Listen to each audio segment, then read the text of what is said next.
Good morning students. आज कल हमने आपको क्या पढ़ाया था? लाइट में हमने आपको क्या क्या पढ़ाया था? कुछ बताएगा कोई? ठीक है, चलिए। आपने पढ़ा होगा प्रकाश के गुण, परावर्तन, अपरावर्तन के गुण, प्रतिबिंब और प्रतिबिंब के हमने क्या पढ़े थे? दो तरीके का प्रतिबिंब होता है, आभासी और वास्तविक प्रतिबिंब। और वास्तविक प्रतिबिंब के किस तरीके का प्रतिबिंब बनता है और आभासी प्रतिबिंब किस तरीके का प्रतिबिंब बनता है वो। अच्छा, और फिर आपने क्या पढ़ा था? हमने पढ़ा था समतल दर्पण। और समतल दर्पण में प्रतिबिंब किस तरीके का बनता है वो पढ़ा था। और हमने बात की थी कि दर्पण हमारे कितने प्रकार के होते हैं? दो प्रकार के, एक समतल दर्पण, एक गोली दर्पण। और हमने ये भी बात की थी कि गोली दर्पण कितने प्रकार के होते हैं? गोली दर्पण होते हैं दो प्रकार के, अवतल दर्पण, उत्तल दर्पण। तो अब हमने जब समतल दर्पण पे प्रकाश की जब किरणें पड़ती हैं तो प्रतिबिंब किस तरीके का बनता है इसकी बात कर ली। तो अब हम क्या बात करेंगे? अब हम ये बात करेंगे कि जब गोली दर्पण पे, तो गोली दर्पण के दो प्रकार हैं, अवतल और उत्तल। तो जब अवतल और उत्तल दर्पण पे प्रतिबिंब प्रकाश की किरणें पड़ती है तो हमें प्रतिबिंब किस तरीके के प्राप्त होते हैं।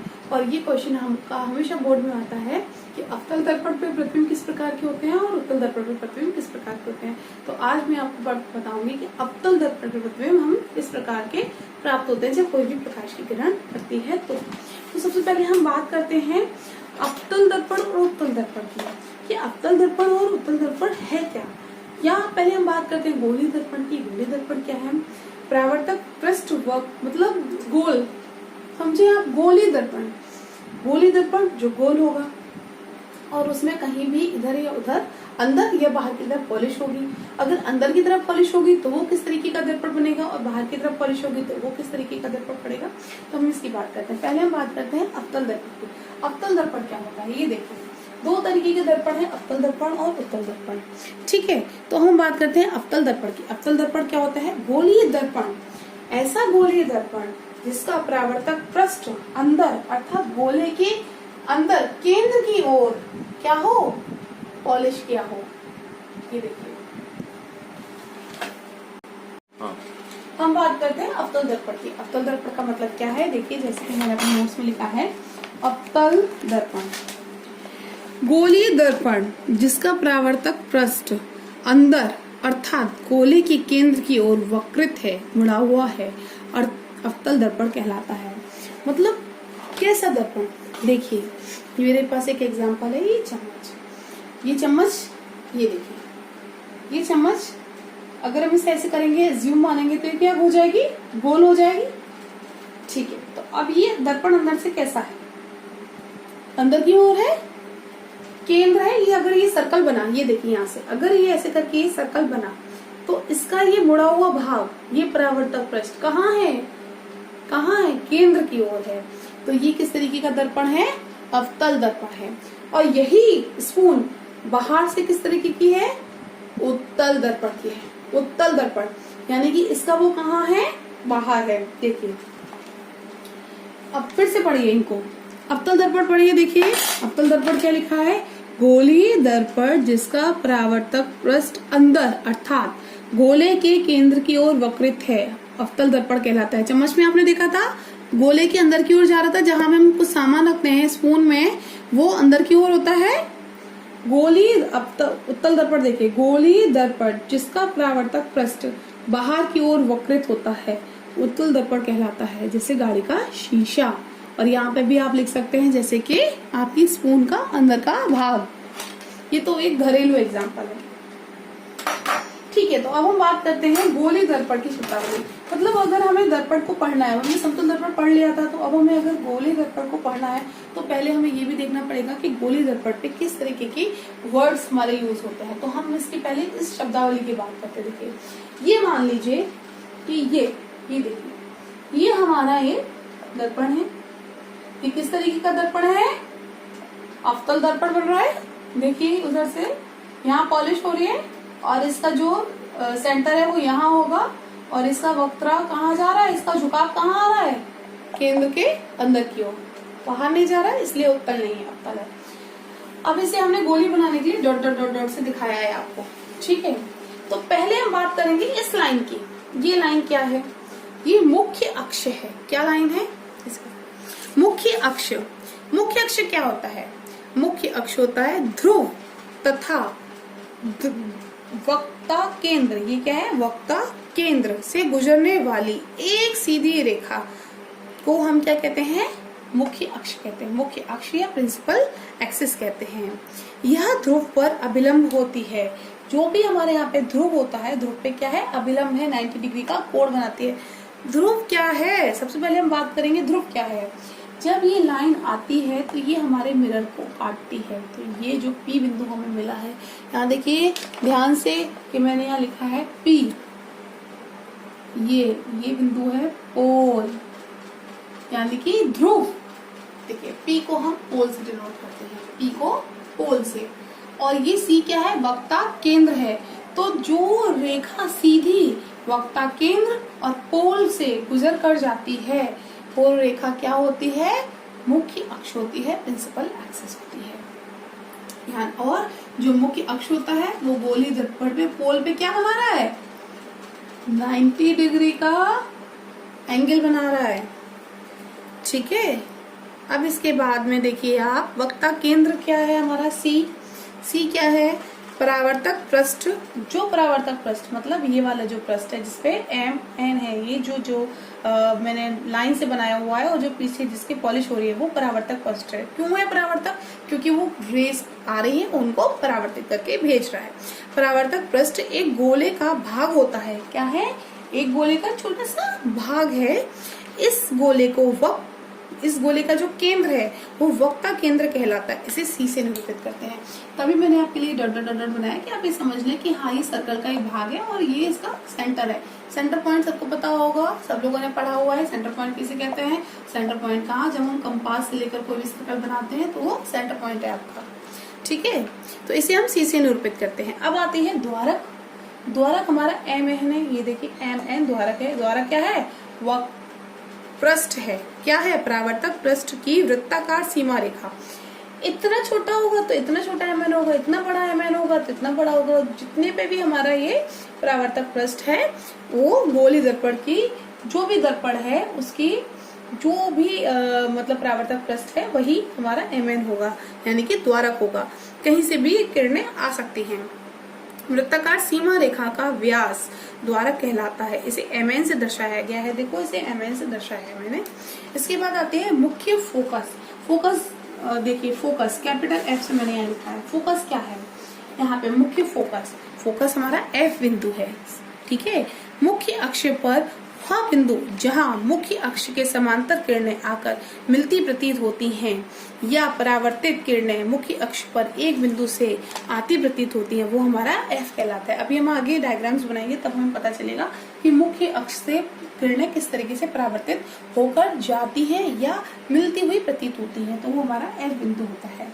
ठीक है। और देखिए, फिर देखिए फोकस दूरी। देखिए आप, फोकस दूरी F है। F और P के बीच की दूरी को हम स्मॉल f से फोकस दूरी होती है। F और P के बीच की दूरी होती है फोकस दूरी होती है, यानी कि पोल और फोकस, मुख्य फोकस की दूरी फोकस दूरी होती है। वक्ता त्रिज्या क्या होती है? वक्ता त्रिज्या क्या होती है? जो वक्ता केंद्र है और पोल के बीच की दूरी को हम वक्ता त्रिज्या कहते हैं। और त्रिज्या तो आपको सबको ही पता है क्योंकि ये सेंटर है, सर्कल है। तो सर्कल है तो सेंटर पॉइंट से कोई भी लाइन अगर हम अपने इसमें मिला देते हैं सर्कल के इस पे सबसे कॉर्नर वाली लाइन पे, तो वो क्या हो जाती है? हमारी त्रिज्या हो जाती है। जैसे अगर आपने ये लाइन यहाँ पे भी मिला दी तो ये भी त्रिज्या हो जाएगी, और यहाँ अगर ये है तो ये भी क्या है? त्रिज्या है। इसे हम कैपिटल R से डिनोट करते हैं। ठीक है। अब ये देखिए एक चीज आप कि छोटे द्वारक वाले गोली दर्पण के लिए जो कोई छोटे गोल वो होते हैं द्वारक मतलब MN, जिनका छोटा होता है, उन गोली दर्पण के लिए एक बहुत इंपॉर्टेंट बात होती है। क्या होता है उनके लिए? जो कैपिटल R होती है वो जो F के, तो हम लोग कहाँ थे? हमने अभी तक क्या पढ़ा था? हमने पढ़ा था गोली दर्पण की शब्दावली। उसमें हमने क्या पढ़ा था? P पोल पढ़ा था, ध्रुव पढ़ा था। P मतलब पोल मतलब ध्रुव, और मुख्य अक्ष हमने मुख्य एक्सिस पढ़ी थी। वक्ता केंद्र पढ़ा था जिसे हम C से डिनोट करते हैं। द्वारक पढ़ा था जिसे हमने MN से डिनोट किया था। मुख्य फोकस पढ़ा था जो हमने कैपिटल F से डिनोट किया था। फोकस दूरी पढ़ी थी जो हमने स्मॉल f से डिनोट की थी। और वक्ता त्रिज्या पढ़ी थी जो कैपिटल R से डिनोट की थी। अब इसमें सबसे बड़ी बात हमने क्या पढ़ी थी? जो कैपिटल R है, जैसे कि जो कोई गोली दर्पण है किसी छोटे द्वारक का, यानी कि MN जिसका छोटा है, उसके लिए कैपिटल R किसके बराबर होती है? 2 into स्मॉल f। या F=R/2। ये फॉर्मूला आपको याद करना है। अब हमने बात की थी कि हम अवतल दर्पण की बात करेंगे। अवतल दर्पण पे कई तरीके से प्रकाश की किरणें पड़ सकती है, कई तरीके पे हमारे ऑब्जेक्ट रखे हो सकते हैं। तो सबसे पहले हम बात करते हैं अवतल दर्पण की। तो अवतल दर्पण किरण आरेख बनाने के कुछ नियम हैं। तो ये मैंने 4 बनाए हैं, जिसमें से मैं सबसे पहले फर्स्ट नंबर की बात करती हूँ। इसमें क्या है, मुख्य इसकी क्या विशेषता है, किरणें कैसे आ रही है। इसमें किरणें आ रही है मुख्य अक्ष के समांतर किरण परावर्तन पश्चात दर्पण के मुख्य फोकस से गुजरेगी। मतलब यहाँ पे हमारा ऑब्जेक्ट कहाँ रखा हुआ है, हमारा ऑब्जेक्ट रखा है मुख्य अक्ष के समांतर। मुख्य अक्ष क्या था, अभी मैंने आपको बताया शब्दावली में, मुख्य अक्ष है ये जो लाइन जा रही है वो क्या है, हमारी मुख्य अक्ष। तो मुख्य अक्ष के समांतर किरण, तो ये जो मुख्य अक्ष है ग्रीन वाली, इसके समांतर किरणें आ रही है। ये दोनों किरणें कैसे आ रही है, इसके समांतर आ रही है।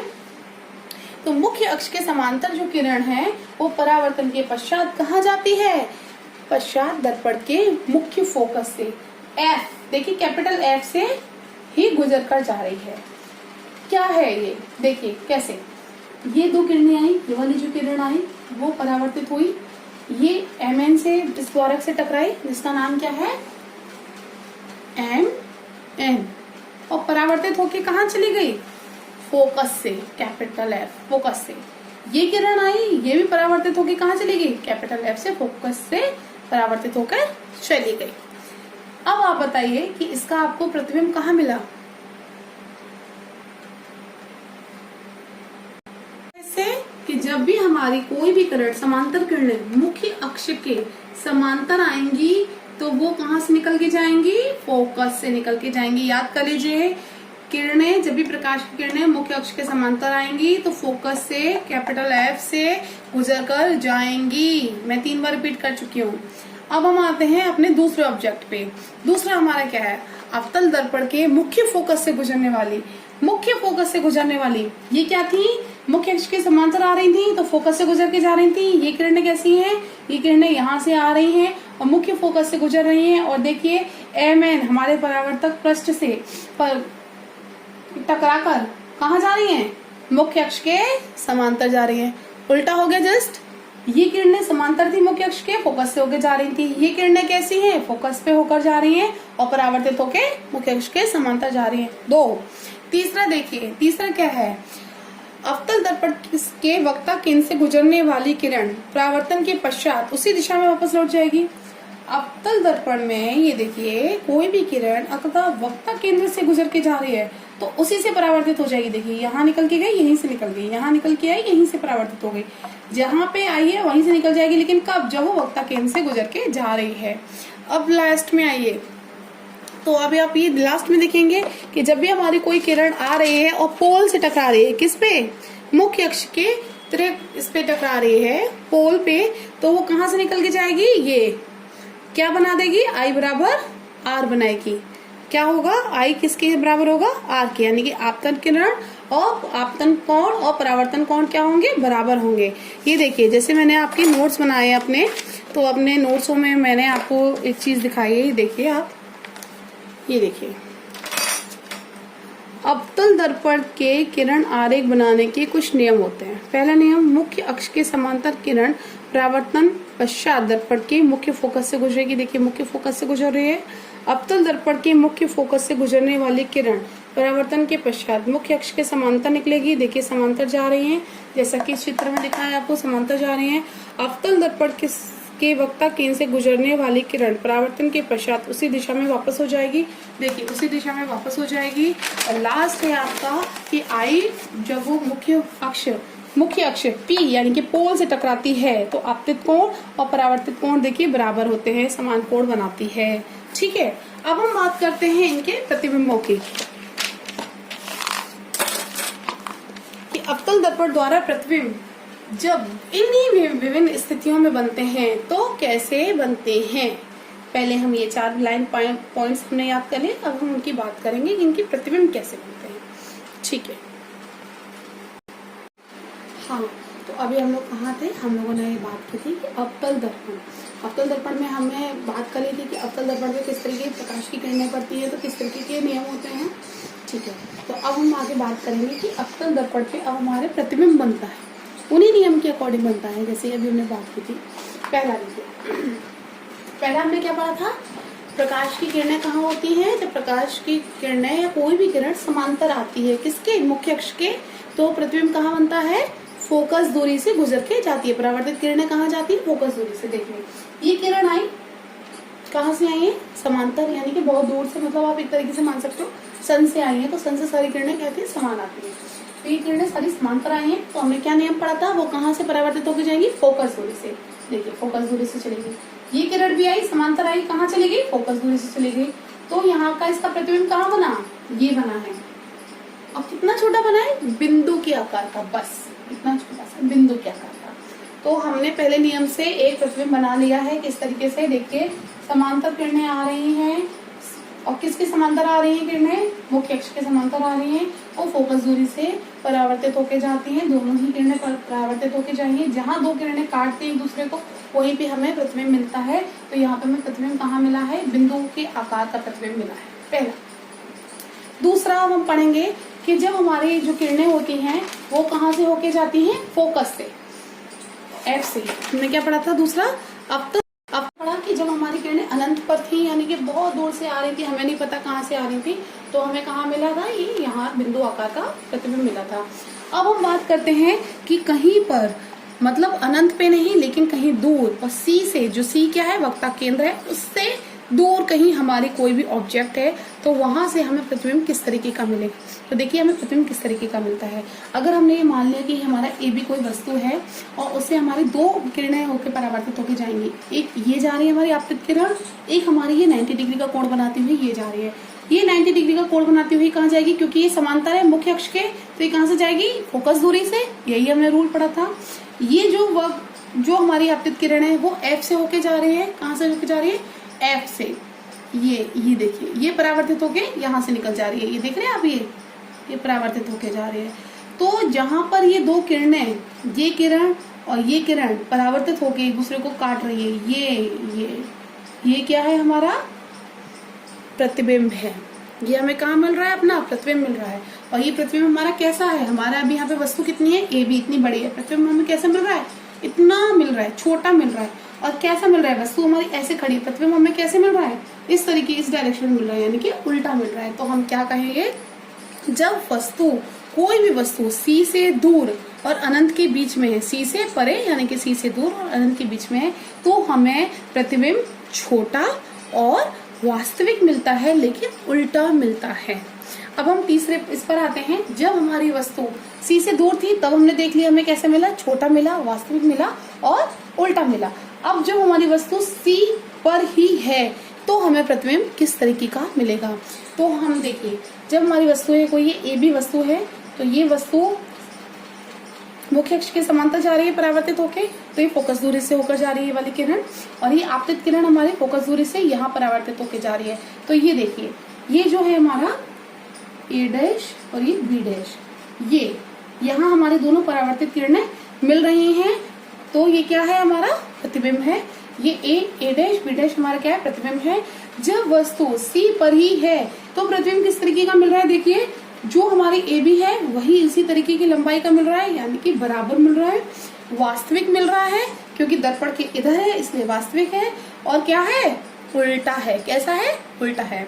अब हम बात करेंगे इसकी, जब हमारी वस्तु सी और एफ के बीच में है, कहाँ है, सी और एफ के मध्य में है, तो हमें प्रतिबिंब कैसा मिलता है। देखिए ये यहाँ से परावर्तित होकर यहाँ गई किरण, आप देख सकते हैं परावर्तित होकर यहाँ गई, ये किरण फोकस दूरी से होते हुए यहाँ होके जा रही है, ये हमें यहाँ मिल रहा है हमारा प्रतिबिंब। यहाँ हमें ये दोनों किरणें देखिए काट रही हैं, तो ये प्रतिबिंब हमें यहाँ मिल रहा है, ए बी डैश।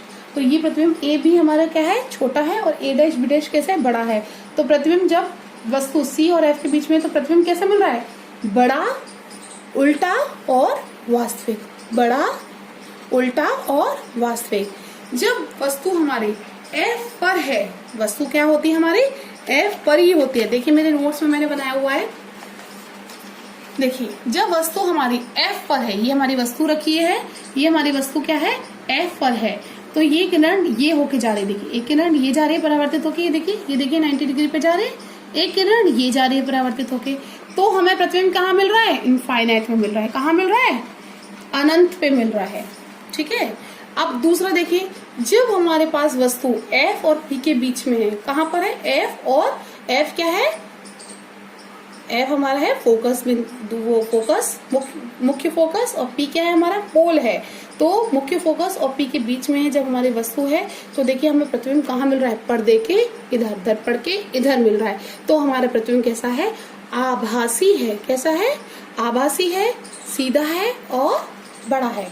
जब प्रतिबिंब हमें ऐसे मिलता है तो क्या होता है, सीधा होता है। जब प्रतिबिंब हमें नीचे मिलता है तो प्रतिबिंब क्या होता है, उल्टा होता है। तो यहाँ पर क्या है, प्रतिबिंब आभासी है और बड़ा है। अभी देखिए, ये मैंने आपके लिए कुछ छोटे से नोट्स बनाए हैं, जिससे कि आपको हर चीज एकदम आराम से क्लियर हो जाएगी और एक ही इस पे हो जाएगी, और ये आपको बहुत अच्छे से याद करना है। देखिए, अवतल दर्पण द्वारा बिंब वस्तु की विभिन्न स्थितियों के लिए बने प्रतिबिंब। देखिए, बिंदु की स्थिति मैंने यहाँ पे लिख रखी है, प्रतिबिंब की स्थिति यहाँ लिख रखी है, प्रतिबिंब का आकार यहाँ लिख रखा है, प्रतिबिंब की प्रकृति यहाँ लिख रखी है। देखिए, बिंब की स्थिति अनंत पर, फिर से देखते चलिए यहाँ से, अनंत पर, ये अनंत पर है, तो कहाँ मिला था हमें, बिंदु के आकार का मिला था, अनंत पर, F पर। कहाँ होता है, F पर मिलता है प्रतिबिंब। स्थिति क्या है, F पर, अत्यधिक छोटा, वास्तविक और उल्टा। अत्यधिक छोटा बिंदु आकार का। देखिए, C से परे, C से दूर, देखिए C से दूर कहाँ मिला, उल्टा मिला, छोटा मिला और वास्तविक मिला। और कहाँ मिला, C और F के बीच में। तो देखिए, C, F तथा C के बीच पर छोटा, वास्तविक और उल्टा मिला। तीसरा ये देखिए, C पर ही है, तो कहाँ मिला हमें प्रतिबिंब, C पर ही मिला है, बराबर मिला है और वास्तविक मिला है और उल्टा मिला है। C पर है, C पर ही मिलता है, समान आकार का मिलता है, वास्तविक होता है और उल्टा होता है। ये देखिए, जब हमारी वस्तु C और F के बीच में है तो प्रतिबिंब हमें बड़ा मिलता है और C से परे मिलता है, और कैसा मिलता है, वास्तविक और उल्टा। तो यहाँ देखिए, जब हमारे पास C और F के मध्य में है तो C से परे, C से दूर, बड़ा, वास्तविक और उल्टा मिलता है।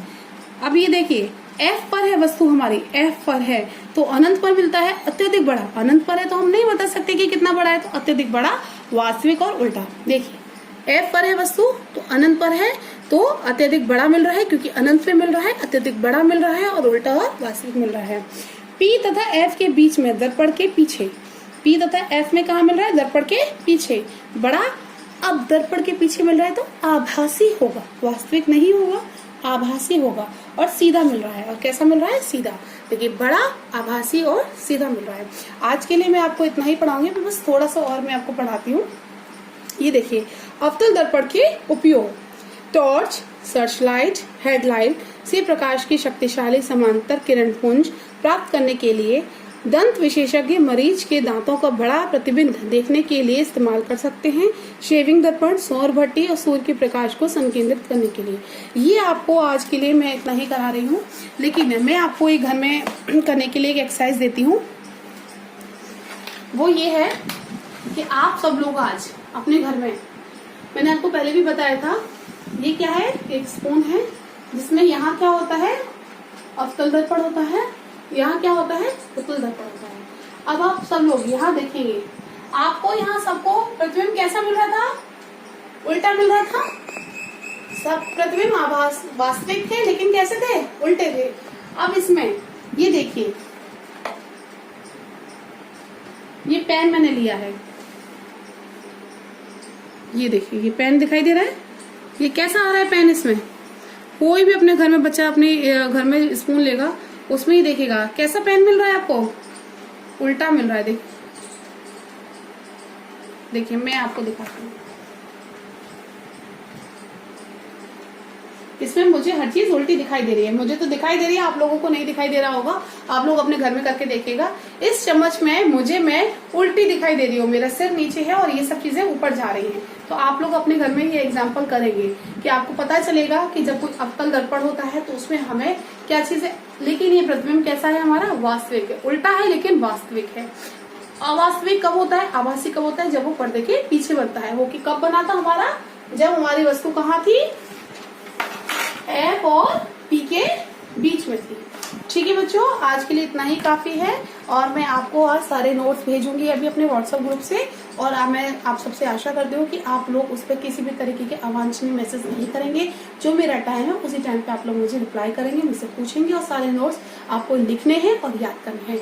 कॉपी खरीदने के लिए घर से बाहर नहीं जाना है, घर में जो भी कॉपी है पुरानी 9th क्लास की उसमें लिखिए, या बड़ी बहन की, बड़े भाई की, कोई भी कॉपी है उसमें लिखिए। ठीक है, फिर हम लोग कल मिलते हैं।